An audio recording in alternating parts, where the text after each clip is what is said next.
People power. Our power. One Uganda. One people. Viva Kenya, viva. Viva Uganda, viva. Viva Africa, viva. Thank you.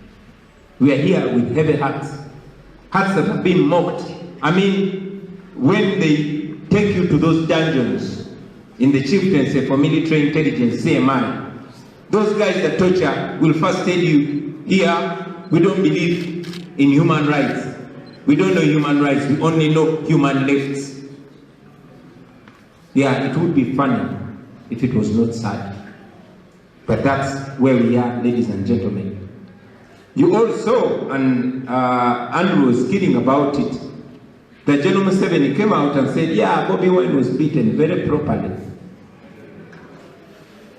That is a person that some people in East Africa call the father of the region.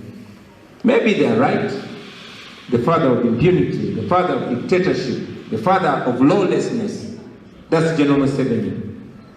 It will be noted that some of the torture is actually supervised by the Crown Prince of Uganda, General MUSEVENI's son, MUHOOZI. Many of you saw a prolific writer, Kakwenza Rukirabasaija, who is now living in exile in Europe.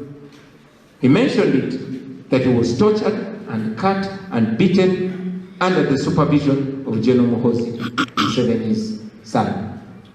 That's where we are, ladies and gentlemen. We can go on and on and on about the pain in Uganda, but Dr. Besigye guided, and I agree with him, that we are not here to lament. But now that we are here, and Kamswaga talked about it, he got very inspired, very motivated that he sees all the leaders, well, not all of us, but at least those that are still, and underline the word still, standing with the people of Uganda. We are here. Now that we are here, Wagwan. Now that we are here, what next? This is a question that many of our people want to ask Chichi Echidako. What next?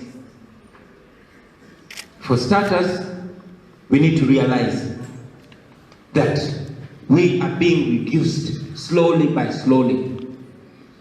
Back when Dr. Kizza Besigye was inspiring us to get into leadership, he opened our eyes and tasked us to open many eyes.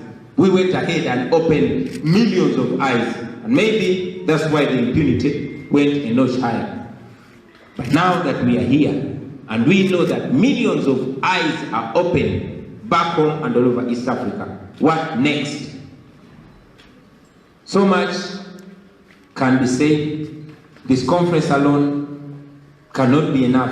But at least if there's anything to get from this conference, let it flash a light where we are coming from, and that light will bounce back and show us where we're going, because the farther back you look is the farther in front you will see. A few years ago, still under MUSEVENI, we would meet in Uganda. Now we can no longer meet in Uganda. We are meeting here in Kenya. How sure are we that next year, because Dr. Besigye wants us to meet in Uganda, but how sure are we that next year we will still be able to meet here in Kenya? We might have to meet a little further, maybe in Zambia or even in Europe, if we just sit and do nothing. In my view, ladies and gentlemen, it's important to look back and know that there's nothing as important to us as unity. Just our people seeing us together before we even do anything. That's motivation alone for them. Of course, that's just a starting point. So much we can do, but the first step is coming together. On the 24th up to 26th of March 1979, Ugandans met in Tanzania in the Mosh Conference. Among those leaders was Obote. He had a group he was leading. There was, who else? There was John Barije. He had a group that he was leading. There was Yoweri Museveni. He had a group that he was leading. And there was a gentleman called Pojok. He also had a group that he was leading. It's unfortunate that just after the Moshi Conference, they went back home and they got reduced to their own groupings. They got divided. They got united. And yes, with that unity, they were able to remove the Amin dictatorship. Unity put an end to the Amin regime.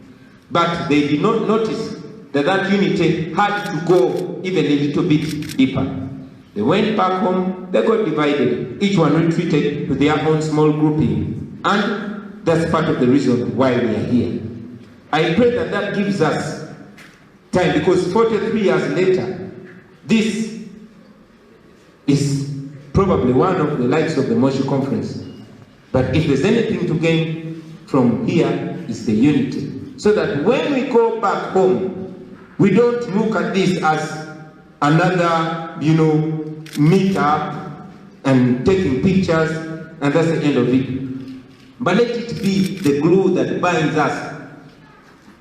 And let it also be a testament to our Kenyan brothers and sisters that have stood for and with us to stick together, to not retreat in our small groupings, to not identify ourselves as NUP, as FDC, as JEMA, etc., etc. Because we are living under a dictatorship, friends. I'm speaking, and yet I lead a party. But I'll tell you that realistically, there are no political parties in Uganda. You cannot claim to be a political party when you cannot even organize, when you cannot even carry out party activities. Yes, we find ourselves fighting within the opposition. But a deep thinker will shock you to tell you that you cannot claim to have an opposition in Uganda. There's no opposition and there's no government. There's just one group of oppressors oppressing all of us. Only that the oppressors have proved a little smarter. They are more united than we, the oppressed. They are united in their impunity. So it's important, ladies and gentlemen, that we look at that unity, build on it, and that unity will benefit Ugandans. When we come together, it's for the benefit. These people, these torture survivors that have been here, they are, in my view, a representation of Ugandans. None of these victims was running for any position of office. No, they were supporting us. That's what they faced. And like David Lewis has mentioned it, these are just a few cases that we can show. Otherwise, many of them are even too threatened, they are too scared to even speak out. So now that we are here, ladies and gentlemen, let's capitalize on that unity. Let's build on that unity. Fellow, let me ask all of us to major on majors.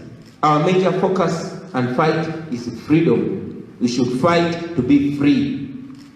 Otherwise, we will not be different from prisoners that are fighting for who is going to be the one serving both the posho and the porridge.